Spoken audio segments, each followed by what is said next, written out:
Anda kembali di News Sore bersama saya Diandra Mukni. Pemirsa, sejumlah ormas Islam yang mengatasnamakan Koalisi Ormas Islam untuk Perlindungan Perempuan melaporkan Ketua Grip Jaya, Rosario De Marshall alias Hercules dan anggotanya ke Polda Metro Jaya. Laporan ini dilayangkan imbas dugaan intimidasi yang dialami oleh anak penulis Ahmad Bahar, Ilma Sani Fitriana di Markas Grip Jaya, Jakarta Barat.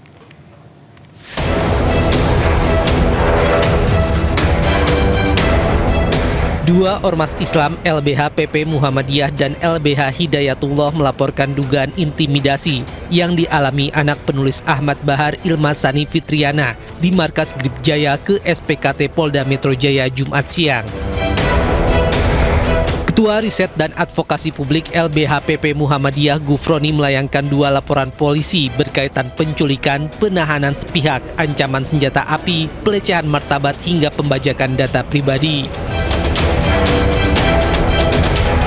Sejumlah barang bukti telah dikumpulkan untuk memperkuat laporan berupa tangkapan layar chat dan beberapa video.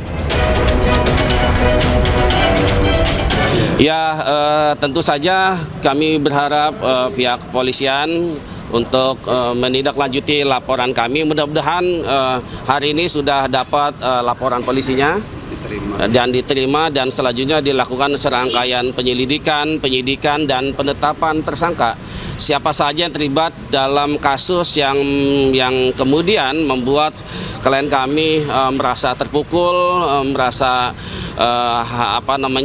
direndahkan harkat martabatnya sebagai seorang perempuan.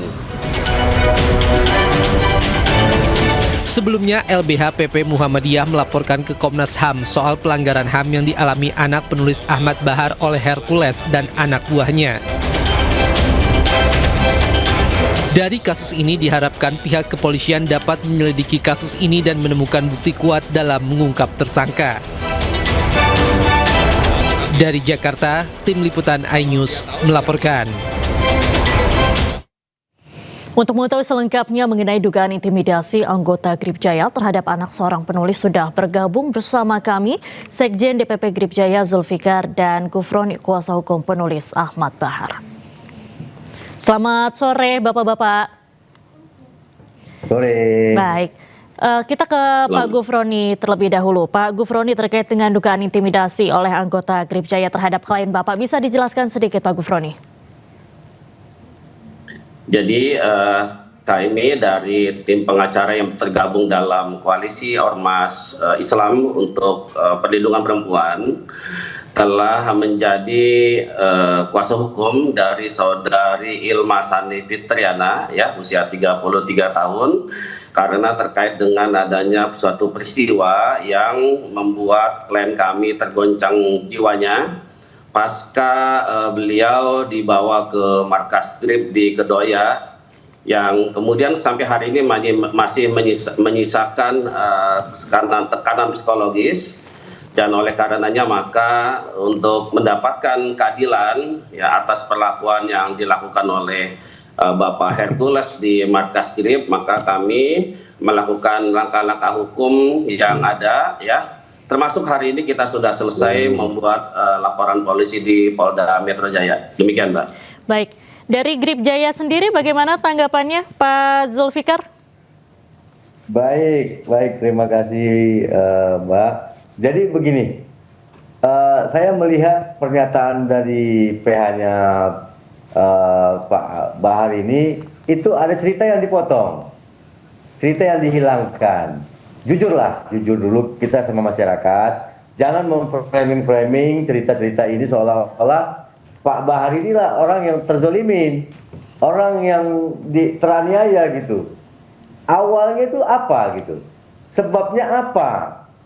Nah, apa yang dilakukan oleh Pak Bahar terhadap istrinya Pak Hercules? Jadi kami itu awalnya tidak ada apa-apa, tidak ada masalah apa-apa. Kami tidak mengenal dengan Pak Bahar ini, ya. Pak Bahar tidak kenal dengan kami tidak kenal dengan beliau juga. Beliau meneror istri Pak Hercules dengan WA dengan kata-kata yang sangat tidak pantas. Saya sampaikan di sini menyebut nama sebuah binatang, ya. Sampaikan dia kepada istrimu itu, Hercules itu anjing negara. Itu yang dengan 5 nomor. dengan 5 nomor. Termasuk ke saya juga. Ke saya 3 nomor. Dan beberapa pengurus kami di GRIP yang diteror oleh beliau. Dan itu nomor dicek HP-nya dari anaknya Pak Bahar. Dan itu sudah dibuktikan. Jadi WA itu datang dari HP anaknya Pak Bahar. Dan beliau sudah mengakui. Sudah mengakuinya dan sudah meminta permohonan maaf. Dan Pak Hercules sudah memaafkan. Jadi ceritanya itu kemarin memang didatangi rumahnya karena tantangan dari Pak Bahar. Ibu Nia, istrinya Pak Hercules, ditantang. Bawa itu. Datang sini kalau berani. Suamimu itu Hercules bersama gripnya. Ini alamat rumahnya Pak Bahar itu kami ketahui dari Pak Bahar sendiri. Beliau sendiri yang memberikan alamatnya. Chattingannya semua ada. Oke. Semua ada bukti chattingannya. Kami rekam semua. Kami simpan semua. Nah, jadi beliau mengancam istrinya Pak Hercules. Sampaikan sama suami kau anjing itu, pakai kata-kata anjing semua itu. Baik, suami kau anjing itu, kalau berani datang ke rumah saya. Dijawab sama ibu ketua, di mana alamatnya? Dikirim sama beliau alamatnya. Dan kami datangi memang benar itu rumah dia. Baik. Itu rumah dia. Nah, sampai kita bertemu dengan tim kami, Pak Bahar, Anda sempat video call dengan saya. Ya, Anda sempat video call dengan saya pada hari itu, pada hari pertama Anda besoknya Anda Baik. chat ke istrinya Pak Hercules. Baik. Dan saya sudah menasihati Anda di situ dan Anda sudah minta maaf sama saya. Baik. Karena saya juga korban Baik. Anda loh Pak Bahar. Baik, Anda Pak sudah Zulfikar. kirim ke saya. Baik, Gitu. kita Jadi kasih jangan kesempatan. playing victim. Sebentar Mbak. Jangan playing victim ya, seolah-olah kalian itu adalah orang yang terzolimin. Kalian itu yang cari gara-gara. Kalian itu yang orang yang Baik. mengancam-ngancam, meneror istrinya Pak Hercules. Baik, Lalu, baik. bagaimana dengan PH yang mengatakan anaknya Pak Bahar dipersekusi di kantor kami?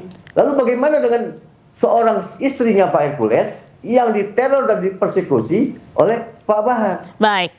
Pak Ini Gufroni. yang perlu publik ketahui, jangan sampai ini pemutarbalikan fakta, Baik. yang framing-framing, ceritanya dipenggal. Baik. Hanya sampai Oke, boleh saya menanggapi? Baik, silakan Pak Gufroni, tanggapan Anda bagaimana? Oke. Ya, tadi kan saya menyampaikan pembuka saja. Sekarang kan diskusi berlanjut. Jadi, sebetulnya hari ini kita bikin 2 laporan polisi ya. Yang pertama adalah terkait dengan dugaan tindak pidana penyekapan, sebagaimana pasal 446 atau pasal 451 KUHP. Iya. Kemudian kami juga buat LP terkait dengan tindak pidana kejahatan dan transaksi elektronik. Sebagaimana Undang-Undang Nomor 1 Tahun 2024. Karena apa? Karena ini ada peristiwa peretasan ya akun WhatsApp milik klien kami dan milik Pak Ahmad Bahar. Yang di situ seolah-olah ada WA yang masuk yang dikirim ke nomor WA-nya Pak Hercules dan istri. Padahal sekali lagi bahwa itu adalah ada dugaan penyerangan terhadap akun yang dimiliki oleh 2 orang ini. Sehingga seolah-olah ini dibuat bahwa ini Pak Bahar yang buat. Bukan, padahal itu adalah video AI dan itu kita nanti sudah sampaikan kepada penyidik tadi. Dan insya Allah dalam waktu dekat nanti akan diungkap sebetulnya ini siapa yang melakukan ini semua. Baik. Yang jelas klien kami juga korban gitu loh. Kenapa tiba-tiba ada WA yang dibuat sedemikian rupa untuk menyerang Pak Hercules dan istrinya, padahal Pak Bahar sama Ibu Ilma sama sekali tidak kenal, tidak punya nomor WA dan tidak pernah berhubungan. Gitu. Jadi intinya adalah kita sudah sampaikan ada 2 laporan polisi. Maka untuk menjawab persoalan itu nanti kita selesaikan dalam proses di kepolisian. Begitu. Ya, betul. Baik. Baik, kami juga sudah buat laporan polisi, kami lebih dulu buat di Polres Depok terkait apa yang dilakukan oleh Pak Bahar. Nanti kita buktikan di sana. Kita kalau bicara hukum, negara kita negara hukum, nanti dibuktikan semua tuduhan, silakan dibuktikan. Tapi yang paling penting di sini, tolong jangan membangun narasi, jangan memframing seolah-olah tidak ada azas praduga tidak bersalah. Anda mengatakan ada penyekapan. Anda sudah menjustifikasi, Anda bisa membuktikan hari ini. Kan tidak kan? Penyekapan itu seperti apa? Tidak ada penyekapan. Saudari anaknya Pak Bahar itu dibawa ke kantor ini, berangkat dari rumah ada kepolisian di sana yang mengetahui bahwa misalnya saudari dibawa ke kantor dan didampingi secara melekat, menempel oleh ketua RW di rumah mereka. Baik. Datang dan pergi dikawal oleh ketua RW dan di tempat terbuka, di teras kantor, bukan di dalam sebuah ruangan. Dan di situ banyak orang. Bahkan pada saat itu Pak Hercules menasehati, Baik. kamu jangan seperti ini, tampilanmu berpakaian seperti seorang muslim. Tampilan kamu seperti ini, tapi kamu kok seperti itu WA ke istri saya. Baik. Salah kami apa? Istri saya salahnya apa? Kalau kayak gitu kamu nggak pantas pakai jilbab. Baik. Itu bukan disuruh jilbab. Jadi orang tua yang menasehati. Pak Hercules itu maksudnya, kan sudah sering terjadi. Pak Hercules diancam-ancam orang. Pak Hercules itu nggak mau Baik. memenjarakan orang. Jadi Baik. orang itu dipanggil, dikasih dinasihatin dan disuruh minta maaf. Baik, terima Disuruh minta kasih. maaf. Tujuannya itu untuk itu dan diperlakukan dengan baik, dikasih makan, Baik. bahkan sampai kalau nggak salah pada hari itu anaknya ulang tahun. Baik. Kami di sini rame-rame ucapkan selamat ulang tahun dan saudari itu sampai terharu menangis loh. Baik, Pak Di sini tuh Zulfikar. tidak ada penganiayaan, tidak ada yang menyeramkan, tidak ada teror-teror. Jadi jangan memframing-framing yang tidak benar. Baik, Pak Jadi, Zulfikar, iya, kami sudah menangkap seperti poin itu. Anda. Mohon maaf Hati-hati, sekali hati-hati. karena durasi terbatas. Kita lanjutkan perbincangan ini di waktu lainnya. Terima kasih banyak Pak Gufroni dan Pak Zulfikar sudah bergabung bersama dengan Ainyu sore hari ini. Salam sehat selalu Bapak-Bapak. Baik.